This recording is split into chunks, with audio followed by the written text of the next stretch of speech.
क्या है electrolyte? Electrolyte high हो जाए तो क्या हो सकता है? क्या होगा अगर इलेक्ट्रोलाइट लो हो जाए तो? सोडियम पोटेशियम क्लोराइड का नॉर्मल रेंज क्या है?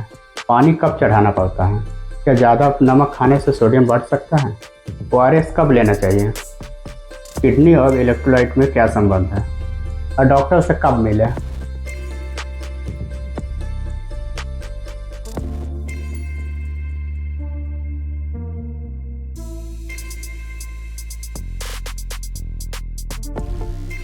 चलिए तो टेस्ट करना बता रहे हैं, और जो सीरम इलेक्ट्रोलाइट करने के लिए जो मेथड यूज करेंगे वो रहेगा आयन सिलेक्टिव इलेक्ट्रोड। ठीक है, ISE बोलते हैं इसी को।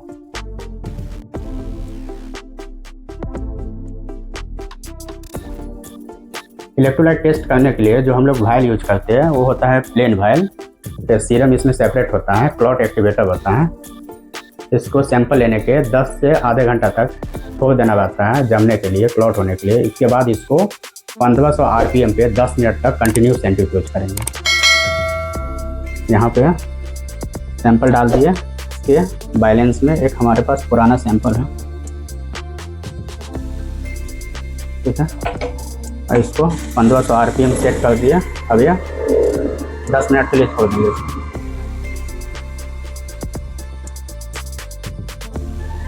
सीरम इलेक्ट्रोलाइट टेस्ट के लिए जो हम लोग मशीन यूज करने वाले हैं वो मशीन का नाम है ये सेंसाकोर का, ठीक है, ST200 यूज करने वाले हैं। ये स्पेशल इलेक्ट्रोलाइट का ही मशीन है, बायोकेमिस्ट्री का टेस्ट है और ये स्पेशल इलेक्ट्रोलाइट के लिए ही यूज किया जाता है। तो पीछे साइड में यहाँ पे स्विच है, इसको ऑन किया।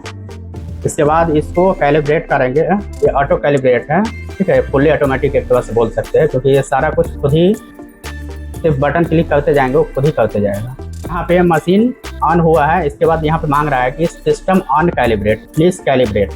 सेमी ऑटोमेटिक जो हम लोग इसमें यूज करते थे, इसमें हम लोग उसको मैनुअली कैलिब्रेट करते थे, ठीक है। पर यहाँ पे कैलिब्रेट एक बटन है, ठीक है, यहाँ पे क्लिक किए। इसके बाद यस नो, अगर कैलिब्रेट करना चाहते तो यस करेंगे, प्रेस कर दिए। अब ये पूरी तरह से कैलिब्रेट होकर रीडिंग आएगा। करने के लिए जिस तरह से 3 चीज़ों का मेन फैक्टर होता है, एक होता है टेक्नीशियन, दूसरा होता है मशीन, तीसरा होता है रिएजेंट, ठीक है। तो यहाँ पे हम टेक्नीशियन है, दूसरा मशीन है ये, और इसी में मशीन में ये रिएजेंट पैक है, ठीक है, स्नैक पैक भी बोलते हैं इसको, ठीक है। इस तरह से होते हैं, ठीक है। इसका ये खोल दिया जाता है और इसके बाद इसको हटाकर अगर ये ख़त्म हो जाए तो ये वापस से ऐसे करके लगा दिया जाता है, और इसके बाद इसको कैलिब्रेट वगैरह कर दिया जाता है, पैक का सब कर दिया जाता है इसके बाद। और यहाँ पे देखिए कैलिब्रेशन स्लोप, ठीक है, कैलिब्रेट करके आ गया, जो कि पूरी तरह से सही है। ये जो कैलिब्रेशन स्लोप है इसी के आसपास आना चाहिए, उसी के आसपास है। मेथड जो हम लोग यूज करते हैं उसको बोलते हैं ISE इसलिए बोलते हैं क्योंकि यहाँ पे देखिए, यहाँ पे इलेक्ट्रोड लगा हुआ है, ठीक है, इलेक्ट्रोड, आयन सिलेक्टिव इलेक्ट्रोड बोलते हैं। तो यहाँ पे इलेक्ट्रोड बेस पे ही काम करता है, पूरी तरह से इलेक्ट्रोड बेस ही है ये मशीन, ठीक है, इसीलिए इसको ISE मेथड बोलते हैं। चलिए तो सेंट्रीफ्यूज के लिए जो हम लोग 10 मिनट के लिए लगाए थे वो 10 मिनट कंप्लीट हो गया, और यहाँ पे इसको निकालेंगे, इसका फोर्सेप लेंगे, ठीक है। और यहाँ पे ये सैंपल है मरीज का, ठीक है, सैंपल देखिए, RBC नीचे सेपरेट हो गया, सीरम ऊपर आ गया, ठीक है। और जो आप यूज करने वाले हो सीरम से यूज करने वाला टेस्ट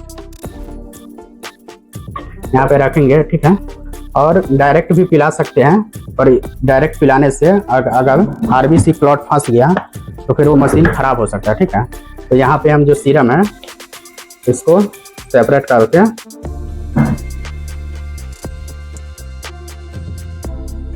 100 माइक्रोन के आसपास हम सेपरेट कर लेंगे, ठीक है, ड्रॉपर से सेपरेट कर लिया। अब यहाँ पे दिखाइए ये कैलिब्रेशन स्लोप है, ठीक है। तो यहाँ से हमको टेस्ट में जाना है, तो पहले नो करेंगे, ठीक है। यहाँ पे आ गया रेडी फॉर एनालिसिस। इसमें जो रीडिंग देने वाला है वो है सोडियम पोटेशियम क्लोराइड, ठीक है। तो यहाँ पे टेस्ट करने के लिए एनालाइज बटन पे क्लिक करेंगे, एनालाइज हो गया। इसके बाद मांग रहा है कि इंटरव्यू ID, कोई भी ID डाल सकते हैं, जो पेशेंट का ID रहेगा 25 36, ये पेशेंट का ID है, यस।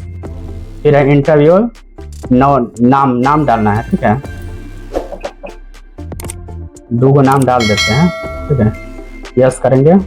इंटरव्यू पेशेंट एज 14 साल, यस करेंगे। जेंडर क्या है, मेल है, ये 1 2 3 है, पहला मेल है उसके लिए 1 दबाना है, ठीक है। तो बाद यस करना है, तो बाद प्लीज़ लिफ्ट सैंपल। यहाँ से देखिए, यहाँ से इसको आराम से उठाना है, ठीक है। और यहाँ पे इस सैंपल को एलिकोट में लिए हैं, ठीक है। एलिकोट में लिए हैं इसको, यहाँ पे इलेक्ट्रोड प्रोब है वहाँ पे लगाना है इलेक्ट्रोलाइट में, और यहाँ पे यस बटन को क्लिक करना है, ठीक है। ये पूरा ले लिया। तो इसके बाद इसका जो प्रोब है उसको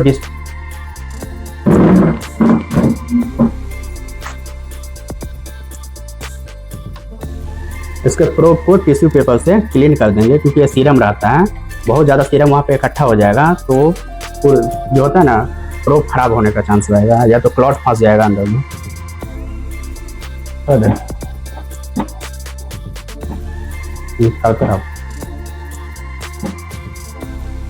यहाँ पे दिया है सोडियम है 137.5, पोटेशियम है 5.78, क्लोराइड है 104.9, ठीक है। कंप्लीट हो गया। एक छोटा सा यहाँ पे आपका पेज भी निकलेगा, ठीक है।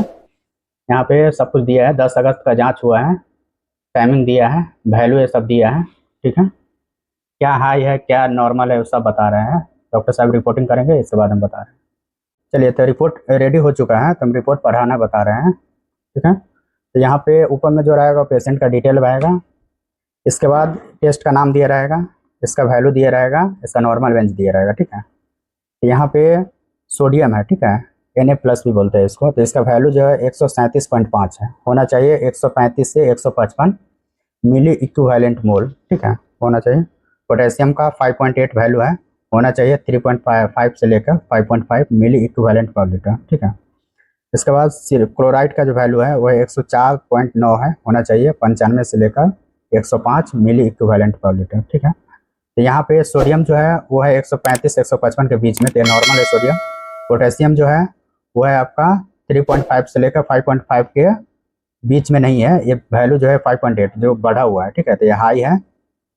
अब ये जो क्लोराइड है वो है 95 से 105 के बीच में होना चाहिए, तो 104.9 है, ये रेंज में है, नॉर्मल है, ठीक है। इस रिपोर्ट में सिर्फ पोटेशियम हाई है, ठीक है।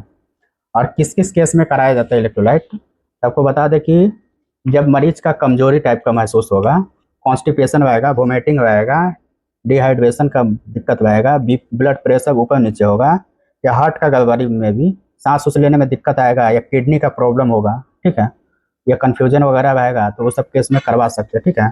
फूड पॉइजनिंग में भी कराया जाता है, क्योंकि उसमें क्या है कि दस्त भी आते हैं, उल्टी भी होते हैं, तो सभी में पानी का लेवल कम जाता है, ठीक है।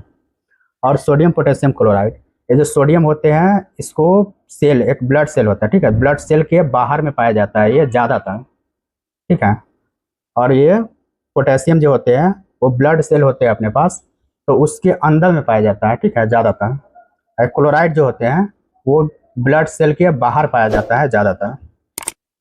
एक छोटा सा ब्लड टेस्ट है, लेकिन इसका काम बहुत बड़ा है। ये हमारे शरीर के नमक पानी का हिसाब किताब रखता है, जो दिल, दिमाग और किडनी के लिए भी ज़रूरी है। सोडियम पोटेशियम क्लोराइड अगर नॉर्मल है तो टेंशन लेने की बात नहीं है, अगर हाई या लो है तो आप डॉक्टर की सलाह लीजिए, बेवजह कोई मेडिसिन ना खाइए, पानी टाइम पे पीजिए, स्वस्थ रहिए। मिलते हैं अगले वीडियो में। जय हिंद। अगर आपको कैलिब्रेशन के साथ हमारा यूरिया, क्रेटिनिन, यूरिक एसिड सब सीखना है तो पिछला वीडियो में अपलोड कर चुके हैं, आप वहाँ पे चैनल पे जाकर देख सकते हैं।